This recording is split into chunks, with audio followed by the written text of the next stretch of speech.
Jarrett, I want to welcome you to the Beat Your Anxiety group. And I thought you were a perfect fit because obviously right now, as I'm sure you're probably seeing, there's a lot of anxiety and panic around stepping off the scale and going to holiday parties. And with the new year, I know I personally used to be caught in the cycle of anticipating weight gain, and it was just a horrible cycle. So, Jarrett, can you let the audience know who you are, what you do, and what motivates you to do the work that you do? Yeah, thanks for having me. I'm Jarrett Brummett. I'm a strength and nutrition coach. I run JB Strength and Nutrition Solutions in Fairfax. We work on-site and virtually. And so I do a couple of different things, but essentially I help people through a lot of the obstacles that are just keeping them from living a more fulfilling life physically and mentally. When I say strength and nutrition solutions, it's really just kind of solutions to get us past like the things that are preventing us from doing what we want physically or having that good relationship with food. And so a lot of my clients that I work with, they may have struggled with anxiety over food. They might have some trauma from really strict dieting and diet culture. And then they may still also have even though they have those issues, they probably still want some form of change, whether it be in physical ability or just physically, right? And so we want to be able to guide them there without kind of reliving that trauma, right? We still want to increase that relationship with food, because what's the point of doing some of these interventions if we aren't actually happier at the end? And so that's kind of what I work on with a lot of my clients. Yeah. Wow. I remember asking myself this question, probably 6 or 7 years into my own bodybuilding campaigns. Why am I doing this? And I actually realized at my fit itself, I was the most unhappiest. And it was because of the restrictions, because of this prison, because of this, and which I created myself. These are rules that I set up. Right. Yeah. And one of the ways I got into this is that, I've been a trainer since I was 18. So going on 13 years now. And before that in high school, and I was supposed to wrestle in college, but I was a huge wrestler in high school. And I remember every Thanksgiving eating that salad. All my family had that big Thanksgiving dinner. And, I look back at it now and I didn't get college paid for because I wrestled. I enjoyed wrestling. I probably would have been happier in that moment and probably performed better if I just treated myself a little bit better during that time. And we put these unnecessary pressures on ourselves, and we lose the end goal, right? We really lose what it is we need to work towards, what it is that we're actually trying to do, because a lot of times people come up with that goal of I want to lose 20 pounds. And it's well, why? Well, I think I'll be more confident. Well, why? Well, because I'll be able to do this and this, and going, well, is that really stopping? How is that going to change your life even deeper? And then it always comes down to I want to live a more fulfilling, enriched life. And I kind of have these obstacles that actually might not be related to weight. They may be related to other things. And so, when we start to dive deeper and when we start to really look into those things, I'm not saying we shouldn't try to lose weight. For some of us, we might have the health profile where it might be a really good thing. The thing is, there's a bunch of stuff that we don't want to sacrifice to get there. And so we want to set those priorities so that we can live a nice, balanced, enriched life while working towards that. And it might be slower, and we need to be okay with that, but it's probably going to be a lot more enjoyable. So Yeah. I'm really curious with the type of clients that you work with. I know one of the biggest fear, especially women have, is strength training is going to make me bulky. And I know I used to be a cardio bunny myself. But can you talk to this audience about what's important about starting to add strength training into your routine, even if you're just trying to lose weight? I mean, a lot of people, I remembered on the journey I was on, if I just kept going and doing cardio, I would have just been skinny. And while that sounded amazing at the time because I was overweight, it was just being skinny was not really the look I really wanted, because I think a lot of people here really, I can't speak for everybody, but I hear the words I want to tone up, I want to be stronger. And I mean, really, there's only one way to go about it, right? So can you talk a little bit about this myth? Yeah. So, first off, when it comes to like exercise, like we want to make sure that we really enjoy it. And some people really love cardio. I can't stand cardio. Like I do it, don't get me wrong. So it is healthy to do, but I just don't find it engaging. It's not empowering to me.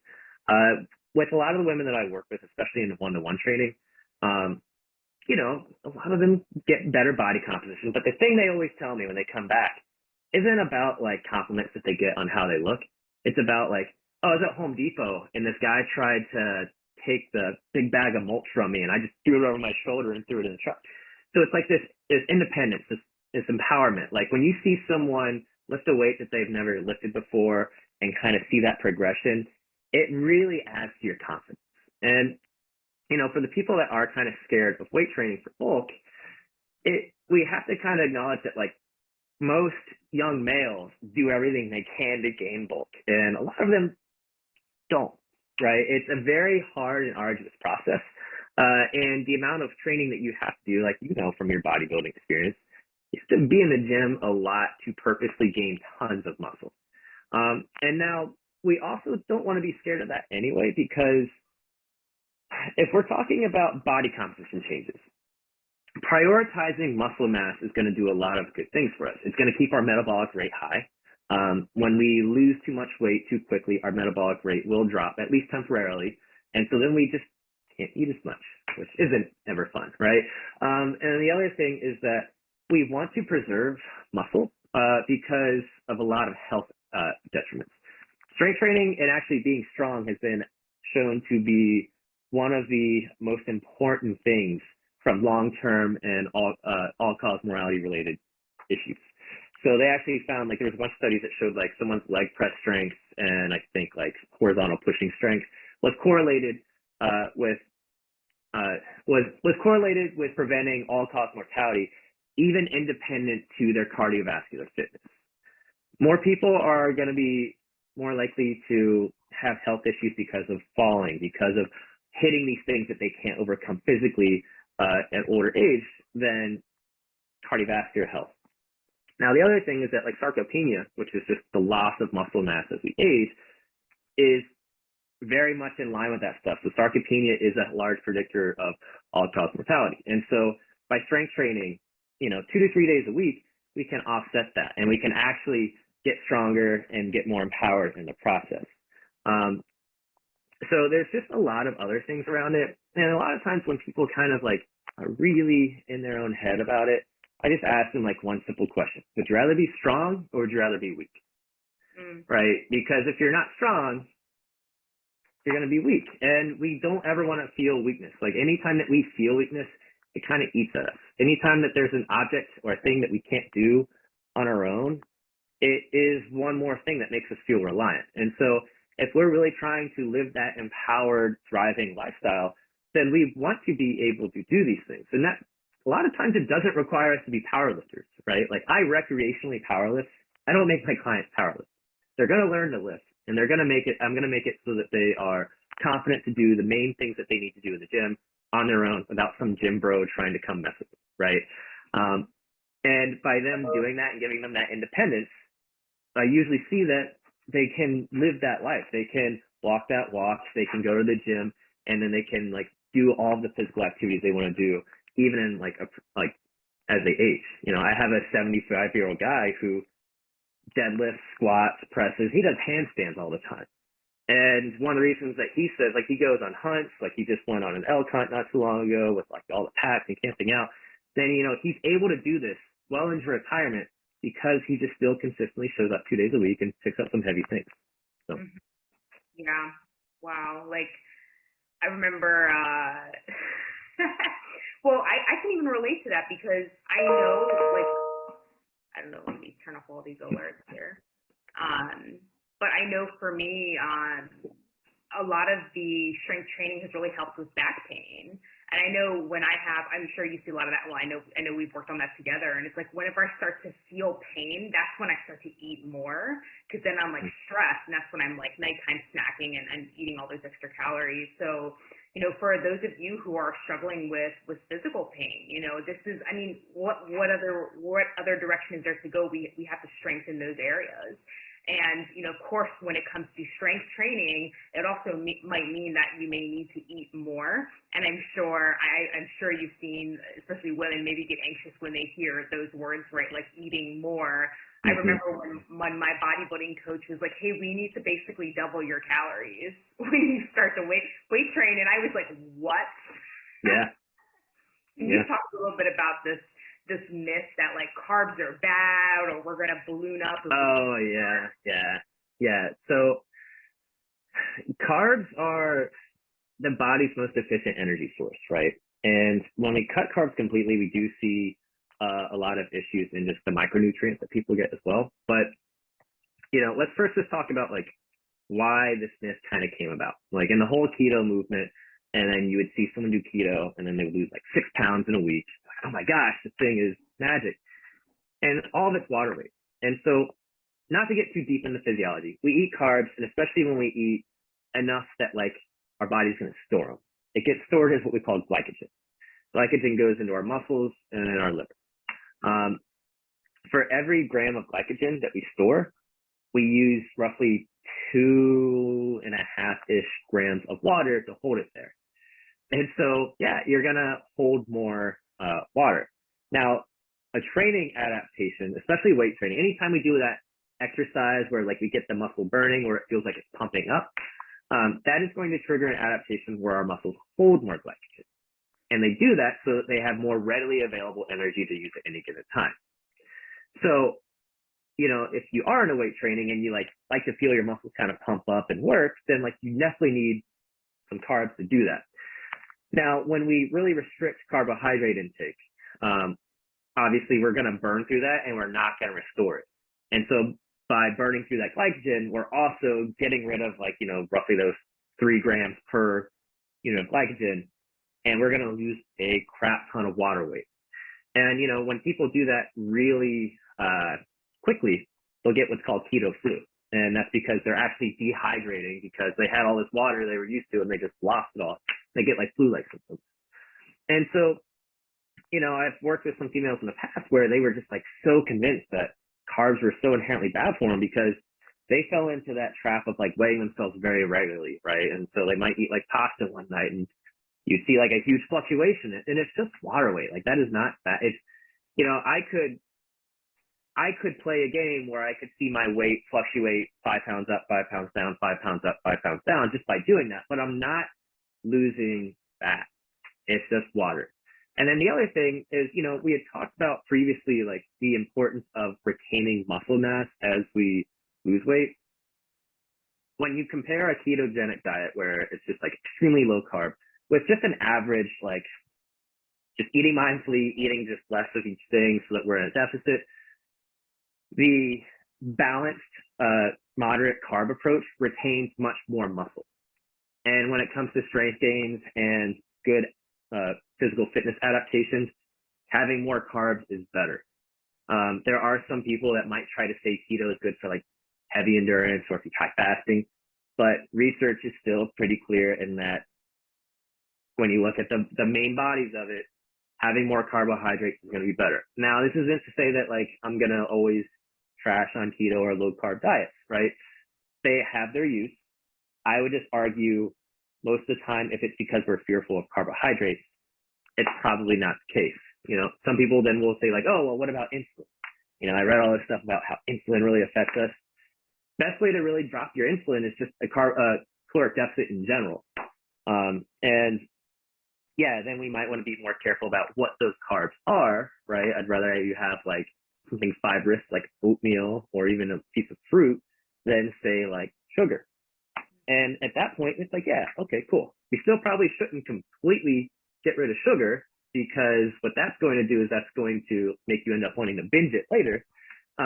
But just, again, being balanced and being smart and not being extreme. So yeah, carbohydrates are super important if you really like being stronger. And actually, when you first do start weight training, it is when you have the one opportunity to gain muscle while losing fat, which is like the best thing that you can ever do. And that's done best with carbohydrates present in your system. So Yeah. Yep. I think, for those of you who are going to be tuning in or are listening to this, like, can you hear like this all or nothing black and white thinking? Or, I find a lot of people, including myself in the past, have been eating out of fear. So eating around what I think I should avoid versus eating what I think I should be eating, what would be good, what is it I want to eat versus like what do I want to avoid. And it's obviously like you have to be in a state of fear and anxiety to be just always like, okay, what can I not have? What can I not have? What can I not have?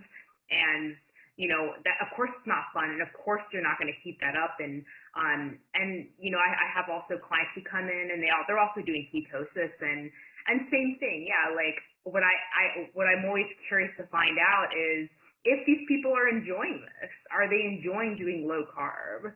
And are you going to do this forever? That's one other question I like. That's like, is this something you're going to do forever? Are you going to keep your carbs down to this low amount for the rest of your life? And it's putting them in that place. And often the answer is like, well, probably not. So then it's like, well, what are you going to do after? Are you gonna do this like overnight switch? I mean, are you just gonna start to? Because then you have that fluctuation in water, and then of course there's the panic once you start introducing the carbs, and it's just absolutely. It just sounds like, having done that, it was just like a nightmare process, and we're just talking about, avoiding things versus just actually eating what you enjoy while losing weight. And I think enjoy, obviously people are going to have different definitions when it comes to like what you enjoy, but I would imagine that everybody listening to this enjoys, being fitter and being healthier, whatever that looks like for you. So, and Jarrett, you also mentioned this word mindful. And I think for a lot of people, they think mindful eating is like, oh, there's 300 calories, looking at the calories on the back of a box. And while that can be helpful, and it can be in a way more mindful, like we're actually paying attention to calories, like what is really eating with true mindfulness? What do you mean by mindful? What's your definition of eating with mindfulness? So for me, it's all about, one of the things I work with my clients a lot is kind of distilling their value around foods, right? Because for me, growing up, I'm going to have certain foods that have a lot more inherent value, that bring me more happiness, that maybe I enjoy more, on top of how I feel afterwards, on top of what they do for me in my training or in my, health goals. And so a lot of the times we want to approach food with that same kind of all around aspect. How are we interacting with it? How are we viewing it? What is it doing for us? And are we making it a decision that we in the moment are like, this is good for me, this is something I should do? And it's always going to be relative to the individual. It's always going to be relative to the situation, right? Like for me, I just naturally don't have a huge sweet tooth. Now, like Chinese food or salt or like hot wings, those are like the things that I personally will crave. But, let's say if like my little cousin bakes her birthday cake or bakes me a birthday cake, like that's going to have a lot of inherent value. I'm not going to like abstain from that, right? And so being mindful is really about like, well, how am I going to interact with it? If it is something that I am eating because I really enjoy it, am I eating it to get enjoyment? Like, am I actually like savoring it, being present to it? Or am I just like pounding it hard and then like gonna feel gross later, right? And so the mindfulness really comes into like helping deal with ambivalence around food and being able to make decisions that we feel good about, but also being able to interact with food so that we're getting the most out of it for whatever reason we're eating it, right? So like, and just as with any coaching, we start with really small habitual things. So like for me, like most of the time as I'm introducing someone to mindfulness, I don't really like calorie counting for a lot of my clients just because of their history with like most of the time dieting. So we'll just do a picture and it just gives them that moment of like pause to start to think about things. And I have an app that'll ask them certain questions depending on what we're working on. Like, It might be like, how hungry were you? Just paying attention to how you are feeling, what you are dealing with as you go into interact with food. Or I might start working on like, how are you actually eating it? Like, are we going slow and deliberate and really getting the most out of it? Or are we in front of the TV shoveling it down and not even like acknowledging that we're eating? And so just by, acknowledging this and starting to work on these things and chipping away with it, we can make it so that it is much easier for us to make decisions that we feel good about, and decisions that like before, might have felt like we're depriving ourselves. But now we're kind of like understanding like, okay, if I already, that much of that is going to make me feel kind of bad. But I do kind of want some, so I'm going to have a small sliver, right? And because they're not depriving themselves, they're more likely to stay consistent. Whereas if they were to like before, like, no, that's just all or nothing bad. Then they're going to reach that point where it's like little cousin's birthday, tons of cake, tons of this, tons of that, because I let myself have it that one time, right? And then they haven't worked on like the mindfulness around it. And so, for each of us on that journey, it looks a little bit different. We might have different things that cue us, that trigger us, that try to pull us away mentally. And so it's just all about becoming aware and then working on our beliefs and thoughts around it. Mm-hmm.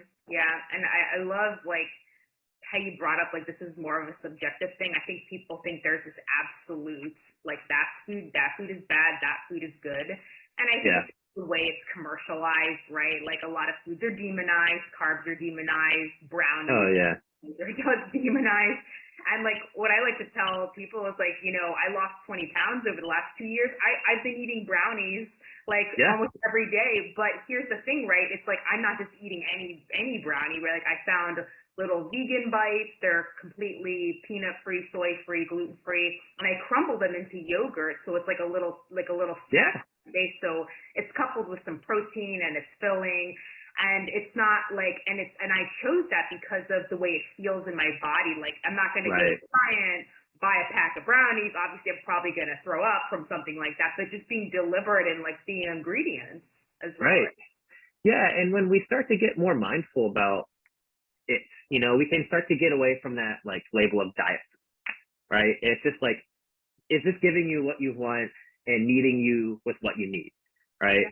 It's like there's nothing wrong with going and eating like something that might be really indulgent, right? Like, if you really like eggnog, have eggnog. Just really enjoy it when you drink it. If you think you're gonna feel bad after it, and you think that like, well, I still kind of want the taste, but I'm not really worried about there's low fat eggnog. You can try that. It's not a diet food. It might just be giving you a better solution to have that experience. Still like drink some eggnog with your family, right? And then just as you said, like more of like the commercial culture around food, it can be really damning for some of us. Like I have one client who she is a bit more of a hypochondriac on health. And so she got really into like the whole organic movement. And so I have nothing against the organic movement mostly, but there's no research to show that non-organic foods are inherently bad for us. And there's no research to show that organic foods are more nutritious. And actually, in some cases, organic foods, because of the way they're farmed, are more likely to have certain bacteria. So this one client, though, because of that, because she put that barrier there, she was actually struggling to eat enough vegetables, enough fruit, kind of like, because all of us, we look at the price tag difference, and she's like, I don't want to spend that much, I just have this.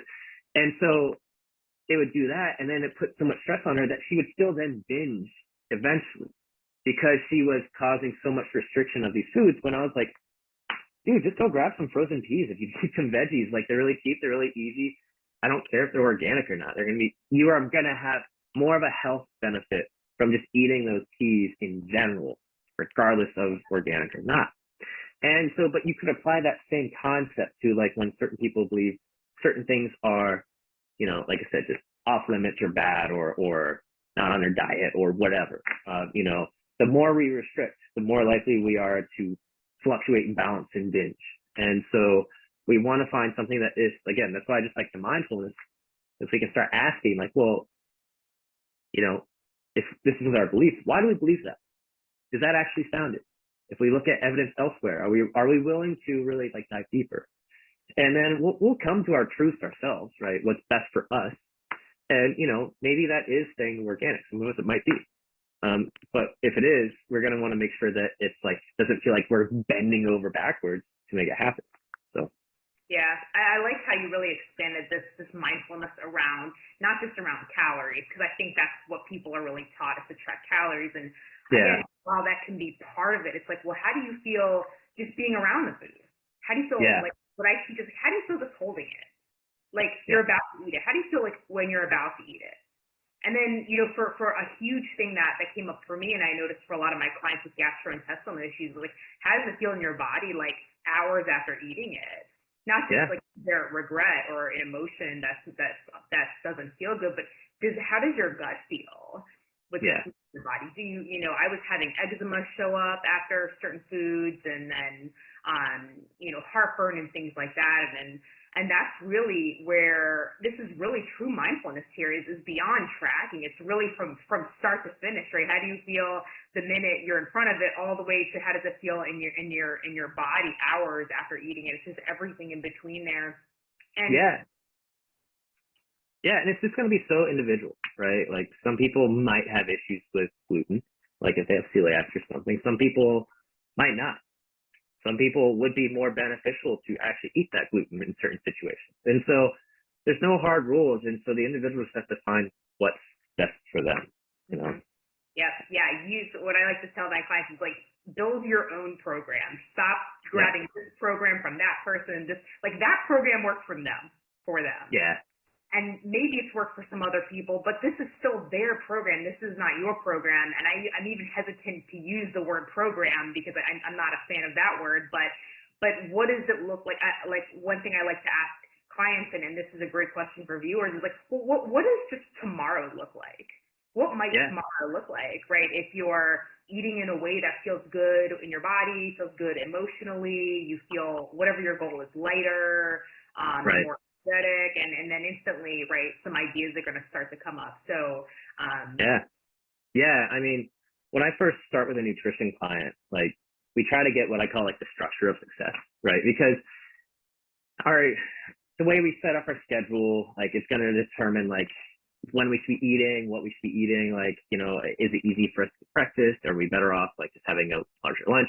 Whatever's working for the client. And then usually, I do start with nutrition plans as far as like, here's roughly how many portions of protein and carbs and stuff we want a day, just to give them like an idea of like, all right, look, we're going to work on mindfulness, but if you also want these physical changes that we've talked about, we're going to need to eventually get to this. The mindfulness is going to make it easier to achieve. So I want to make the mindfulness like our priority, but let's give us some low hanging fruit, right? And like, let's actually look at like what your average day is now. I have them fill out a form, and then we kind of overlay like, all right, if we were to make really easy, simple swaps, or even a lot of times it's addition. A lot of times I'm just like, all right, let's just like hit our 4 to 5 servings of veggies a day. What does that look like? And then, because I don't believe in like the like full on, you're now doing this. It's like, all right, which of these things with 100% confidence can we do this next week? Cool. We're only going to do those because again, it's low hanging fruit. It's really easy. If you can do this and it's like no change, then we've already made like some pretty good rolls. And a lot of times, like we can add in stuff that like prevents them from having that cravings or that energy drop or whatever, like other pains throughout the day, just by adding in little simple things. And then it's that much easier for us to move forward. And so rather than kind of like trying to haul it up all at once, just kind of working on like chipping away. And again, this is where it's individualistic. Some people, they may have the freedom in their schedule or lifestyle to be able to do like, oh no, this is pretty easy like for me to do. Some people might be a single working mother with like just trying to juggle everything else. And it's like, all right, let's pick up some microwavable vegetables so that we can just add these in so that we're fuller longer. And ideally then our blood sugar is going to be more regulated. We're not going to feel like we're getting antsy or hangry at certain times. How much easier is our day then? And so just by making these small little low hanging fruit can make larger decisions later on really easy. Yeah, I love it. Like, I got, Jarrett, you're so full of just so much like valuable information when it comes to really making like being healthy or feeling good in your body, whatever, being lighter, whatever your goal is for 2022. Like Jarrett is such a vault of information when it comes to just making this like a permanent lifestyle. I've sent numerous of my own clients over to him who come in, and of course one block is already, if you don't know really, again, and then a template or a program is great for people who just don't, they're just coming off the couch, right? There's an idea, I want to be healthy, and maybe you don't know how much protein or how many times a day to eat is good for you or what to eat. And so, if you need help putting something together, and this can be just like a template or just something to get started with. Jarrett, where can they find out more about you? And do you have anything coming up for the new year, any offers or anything that this group can benefit from? So my website is jdstrengthsolutions.com. And I don't really have that many offers, to be honest. We've been in the midst of expansion. So, but what we do offer is we offer free exploratory calls. This is just a 15-minute call to really just see where you're at and give a little bit of advice on what we think would benefit you. And if coaching seems like something that would be beneficial, that's a separate conversation. We can open it up from there, but we don't like to make it a sales call. We like to make it a, what can we do to help right now? And if coaching is that, cool, we can talk about it at the end of this conversation. Otherwise, let's just figure out maybe what you should work on moving forward. And then by doing this, it really helps the client because we don't want to waste their time just like pushing an agenda. It helps us so then we can actually help the person. And then if they want to work with us, great. And so, what I can do is I do have just a Google form that I've been giving out because we have had more interest lately because of the new year coming up. And so I can just pass that off to Lydia. And if you want to have that exploratory call, just fill out the form and we can schedule it. So. Awesome. Yeah, like I said, I don't know how often I send clients over to you, but it seems like more and more just really can use your help. So, Jarrett, I want to thank you for being here with us, and I will share that form with this audience. And I'm sure going into the new year, we all have some health goals, right? Maybe I want to gain weight, I want to lose weight, I want to feel healthier, I want to feel good in my body. Whatever that is for you, I'm sure we all have some kind of health goal we want to achieve. So take advantage of this. Go, just 15 minutes. What have you got to lose, right? Except maybe set up some new goals for yourself. And if you need clarity around how to get there, then reach out to Jarrett at his website. We'll include the website in the below this video, and also the forum. And Jarrett, I want to thank you so much for being here, and I'm so excited to continue to collaborate with you in the future. Of course. Thanks for having me. Awesome.